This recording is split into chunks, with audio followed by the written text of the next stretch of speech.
You're late for work. Not I've got 10 minutes to spare late. Real late. The kind of late where your boss has already warned you twice. And today is not the day to test their patience. You're dressed well. New shoes, clean pants, phone in one hand, coffee in the other. You cut through the park because it's faster. Then you see it. A small child in a shallow pond.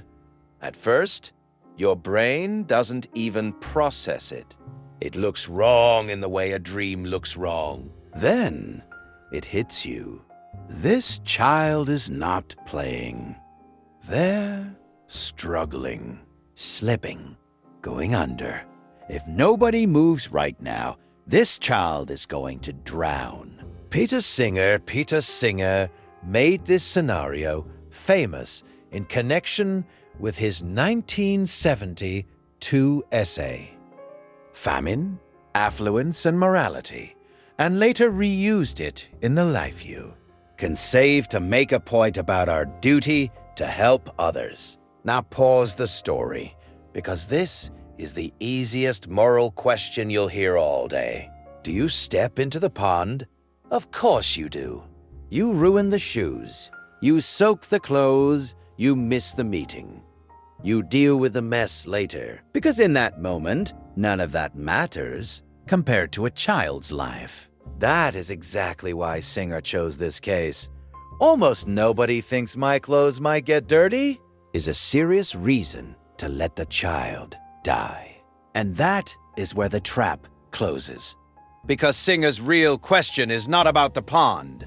It's about the distance between the pond and your wallet. He says, if you agree you must save the child in front of you, then why don't you feel the same urgency about children dying far away from lack of food, clean water, shelter, or basic medical care? In his view, if you can prevent something very bad from happening without giving up anything comparably important, then you ought to do it. He argues that distance does not make a moral difference here. That's the whole punch of the drowning child dilemma. Not, would you save the child? Almost everyone says yes. The real question is, why are you willing to ruin a pair of shoes for the child in front of you, but not willing to give up luxuries for the child you will never meet? That's why this episode feels less like a puzzle and more like an accusation. Because this one doesn't leave you safely in a courtroom, or on a lifeboat, or next to a runaway trolley. This one walks into your normal life and starts opening drawers. Your streaming subscriptions, your impulse buys, your food delivery fees.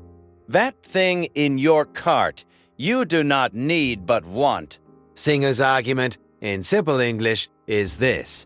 For many people in wealthy societies, these choices are not morally neutral if that same money could prevent severe suffering elsewhere. His work later became one of the roots of what people now call effective altruism, the movement that asks how to use our resources to do the most good. Now, to be fair, Singer is not saying every pleasure is evil. He is saying that once you admit a child's life matters more than your clean shoes, you have opened the door to a much harder moral standard than most of us want to live by. And that's where people start pushing back, because if you follow this logic too far, it gets intense fast. If you can help one child by giving up a luxury, then maybe you should. If you can help 10 by giving up more, maybe you should do that too. And if there is always more suffering you could reduce somewhere, then when do you get to stop? This is called the problem of demandingness. Philosophers use that word when a moral theory seems to require very large sacrifices from ordinary people. Standard consequentialist views are often criticized for this exact reason. They can seem to ask too much, too often, from everyone. In normal language, the objection sounds like this. Hold on. I'm willing to help.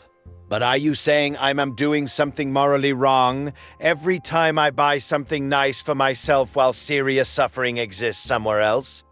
And Singer's answer, answer, or at least the answer many people hear in his argument is closer to yes than most of us are comfortable with.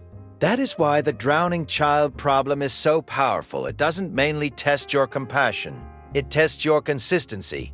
You already know what you would do at the pond. The dilemma is whether you are willing to live by the moral principle that pond answer commits you to. And now the excuses start lining up. First excuse, but the child in the pond is right in front of me. Singer's response is that if distance doesn't change the seriousness of the need, it should not erase the duty. The Stanford Encyclopedia notes that his argument treats the child nearby and the child in a poor country as morally similar in the relevant way. Second, excuse, but I don't know if my help will actually work. That one is more serious. Real life is messier than a pond. Donations can be inefficient. Systems can be corrupt. Good intentions can miss the target. That is one reason later effective giving movements focused so heavily on evidence, transparency, and cost-effectiveness, rather than just give somewhere and hope. Third excuse, I have my own life, my family, my responsibilities. This one matters. Common sense morality does recognize special obligations to people close to us. Family, friends, partners, children, communities, promises we have actually made. Not every moral view accepts Singer's level of impartiality.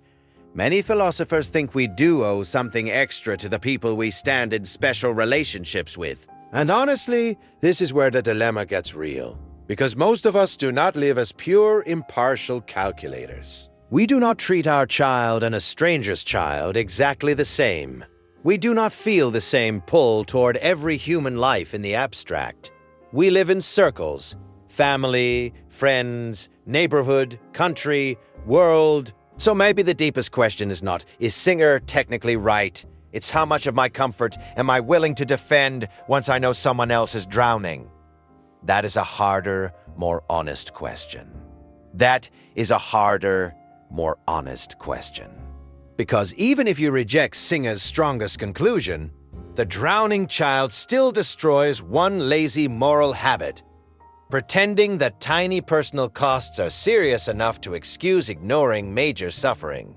That excuse does not survive the pond. Imagine somebody standing there watching the child go under and saying, "I would help, but these are Italian shoes." You would not call that reasonable. You would call it monstrous. So the drowning child thought experiment forces you to ask, in my own life, what am I calling a serious cost that is really just a fancy version of shoes? That is why this dilemma has had such a huge impact. It took global poverty, which can feel distant and abstract, and translated it into a single vivid rescue case. Your conscience already understands. The argument has been widely recognized as one of the roots of modern, effective altruism for exactly that reason. Now, here is where I think the most useful version of this episode lives.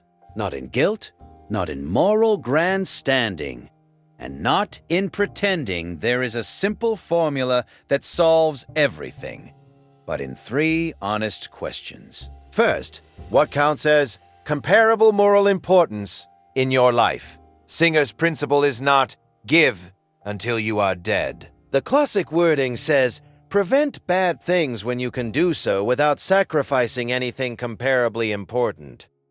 The hard part is deciding what counts as comparable. Clean shoes clearly do not. Your child's medication probably does. Rent probably does. A little joy, rest, and stability may matter too. But luxury dressed up as necessity.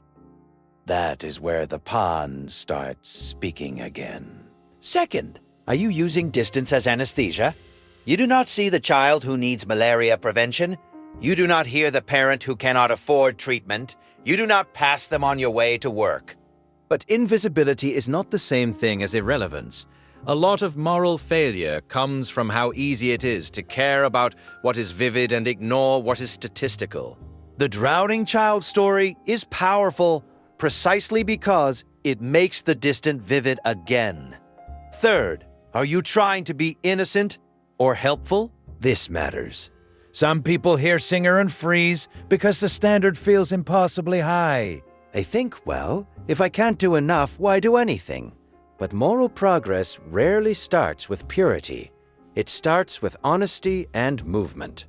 The right response to the pond is not necessarily to become a saint overnight. It may simply be to stop pretending that doing nothing is morally weightless. That shift matters. Because once you stop pretending, you can start acting with intention. Maybe that means setting a fixed percentage of income to help highly effective causes. Maybe it means cutting one status purchase each month and redirecting it. Maybe it means learning enough to tell the difference between help that mostly feels good and help that actually works. That is one reason the life you can save. And similar groups push evidence-based giving so hard. If you are going to step into the pond, you want to know where the water actually is. Now let me say the part people often avoid.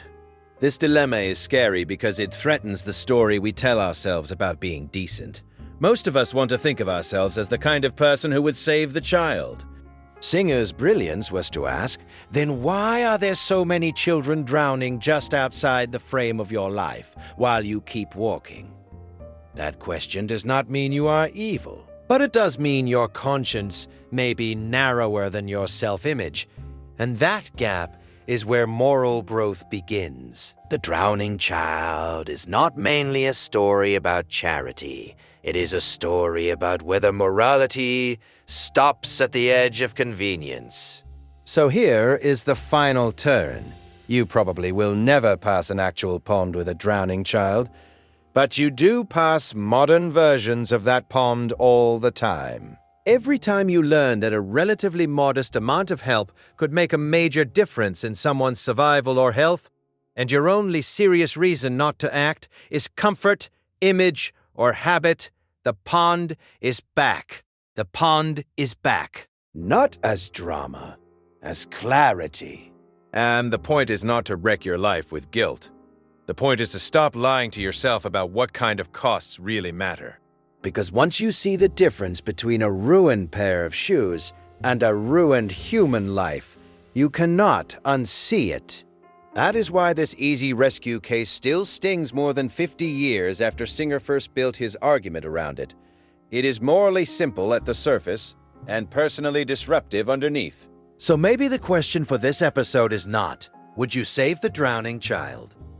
That is too easy. The real question is, when the child is no longer in front of you, when the water is replaced by distance, statistics, screens, and donation pages, when the only thing standing between you and meaningful help is a smaller pleasure or a delayed purchase, do you still see the child, or do they become invisible? The moment saving them costs more than wet shoes.